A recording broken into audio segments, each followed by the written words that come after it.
Starting December 10th, Australia just erased Instagram from teens, and the world's watching. Is your child next? What just happened? Australia bans social media for under 16s. As of December 10th, 2025, Australia has implemented a sweeping new law that bars all children and teens under the age of 16 from having accounts on major social media platforms. This makes Australia the first country in the world to enforce a nationwide social media ban for minors. Platforms affected include giants such as TikTok, Instagram, Snapchat, X, Twitter, YouTube, Facebook, Reddit, Twitch, and more. The law doesn't place fines on teenagers. Rather, it targets the companies. Social media firms must take reasonable steps to block under 16s from using their services or face fines up to 49.5 million Australian dollars, is almost equal to 33 million US dollars. Enforcement means existing under 16 accounts will be deactivated and new signups from minors blocked. Age verification methods may include selfie scans, ID checks, or behavior-based age estimation. Why this ban? Government's reasoning and support. The government says the ban aims to shield children from rising online harms. Cyberbullying, mental health risks, self-harm content, and exposure to predatory behavior are cited as major reasons. Officials argue that minors often join social media too early, some as young as 10 to 12s, lacking maturity to handle addictive algorithms, harassment, or messaging threats. The law is being promoted as a new paradigm for child protection online, a drastic shift meant to rebalance power between tech giants and social welfare.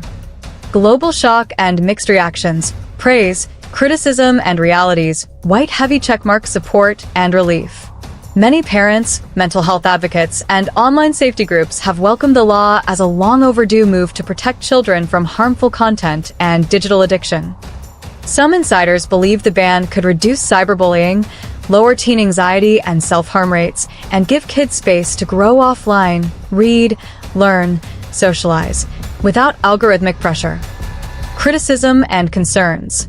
Critics argue the law is too blunt and sweeping, banning all under 16s regardless of maturity or parental supervision. Many believe it will push teens to unregulated, underground platforms, VPNs, encrypted chats, new apps not yet covered by the law, increasing risks rather than reducing them. Privacy advocates warn that mandatory age verification, selfies, ID, even if optional, can normalize surveillance and pose new risks for identity theft or data misuse.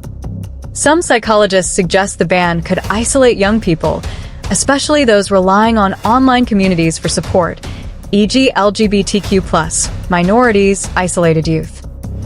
What to watch, the fallout, and what could happen next. Enforcement rollout.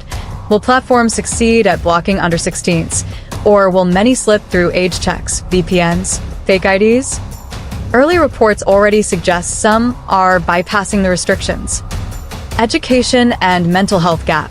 As minors lose access to social networks, will they get adequate alternatives for safe expression, connection, and community support? Global ripple effect. Other governments, Europe, Asia, may follow suit. The world's watching if Australia's ban succeeds or fails.